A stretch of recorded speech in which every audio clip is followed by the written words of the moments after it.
नि जानो गोनां जे 67थि खुंगा 67 बोसोरसालिया जुथुम लोगोसे मकर संक्रान्ति उथुरायन फोरबोखौ जोङो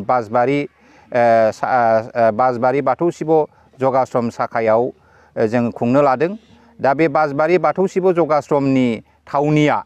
जे बिसमुरि बाजार अर्थात बिसमुरि बाजारनि खोलाजों थानाय नेशनेल 31 नं सि राजा लामानि थोंजों सा फारसे उल्थापानि सरलपारा थांनाय लामाजों 4 किल'मिटार जानथायाव थानाय दाउलुद बाजारनि साखाथियाव थानाय बे बासबारि बाथौ शिब जगाश्रम शाखायावनो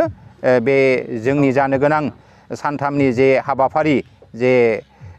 खुंगा 67थि बाथौ शिब धर्म संघनि बोसोरसालिया जुथुमा लोगोसे मकर संक्रान्ति उथुरायन फोरबोखौ बे थावनियाव खुंफुंनाय जागोन। खुलुमबाय। देग्लाय 1430 बोसोरनि गेजेराव जोंनि बाथौ शिब धर्म संगठननि रायजो आफादनि खुंनो गोनां मकर संक्रान्ति आरो उत्तरायन फोरबोखौ जोंनि बे बासबारि बाथौ शिब जगाश्रम तीर्थआवनो खुंनो लादों। बे खुंनाय हाबाफारिखौ जोंनि बाथौ शिब धर्म संगठननि बासबारि शाखानि रायजो राजाया खुंना हरनो थाखाय आखायाव लानाय जादों आरो जोंनि बे मकर संक्रान्ति तिथिया जोंनि बाथौ शिब धर्म संगठननिनो सोरगोआरि जालांनाय बनदेब उल्था बाबा सिद्ध जगाश्रम तीर्थखौ सृष्टि खालामग्रा महर्षि बाथौ रत्न गुरु स्वामी नवीन ब्रह्मारि तीर्थआनो जोंनि बाथौ शिब धर्म संगठननि गेजेराव जे खामानिखौ मावनो आखायाव लायो। बे खामानिखौ मावनोब्ला जोंना बे मकर संक्रान्ति उत्तरायन फोरबो दिनाव मावोब्ला जों बर' जाथिया गासिबो खामानिखौ देरहासार मावफुंलांनो हायो होनना बुंनानै जोंनो बे फोरबोखौ जोंनि बाथौ शिब धर्म संगठननि रायजो आफादाव थि खालामनानै गथायना होनाय जादों। दा जोंनि बाथौ शिब धर्म संगठननि रायजो आफादा बोसोरै खुंबाय थाग्रा दिनैसिम 67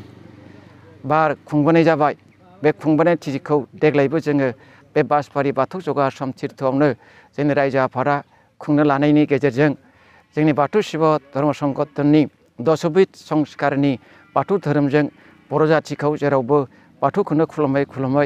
जाथिखौ रैखा खालामनो थाखाय हारिखौ सिनायथि होनो थाखाय जों बयबो साखा-फारा जानानै थायोब्ला बर' जाथिनि गेजेराव मुंदांखा जागोन ओरै होननानै आं बाथौ शिब धर्म संगठननि गुरु आफादनि सासे गुरु जानानै आं बे फंनैसो बिबुंथिखौ मुलुगाव बुंथिनाय जाबाय। जाहाथे जोंनि बे बाथौ शिब धर्म संगठना फैगौ जानुवारि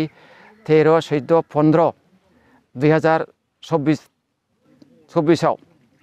दा बे जोंनि मकर संक्रान्ति तिथिनि गेवलां मेल जानाय बोथोराव जोंनि बर' जाथिया भक्त मुगैलाया जासे बयबो फैनानै बे धर्म संगठननि गेजेराव नुजाफैनानै धोरोमनि मेलखौ खोनासंफैजोबनो हागोन होननानै आं गुरु जानानै फोसावहरनाय जाबाय। जाहाथे बयबो जुदि फैनानै धोरोमखौ खौसेयैनो खोनासंलायनानै बुजिलायनानै जाहाथे जों जाथिखौ बर' बाथौ धोरोमजों बर' जाथिखौ जाहाथे मुलुगाव गोसारहोनो हायो आं बेखौनो फंनैसो बिबुंथिनि गेजेरजों रायजो राजा आइ आफा बिदा फंबाय बयनोबो फोसावहरनाय जाबाय। ओम गुरु इसोर गिबि आसाम रायजो आफादनि गाहाय नेहाथारि जानानै बे समाव बड'लेण्ड बुब्लि नायगिरि साफ्रोमबो रायजो राजा भक्त भक्तानिफोरनिसिम आरो बड'लेण्ड बुब्लि चेनेलखौ जोङो गिबि बरायनानै लाग्रोबाय आरो लोगोसे इंराजि गोदान बोसोर 2024 मायथाइ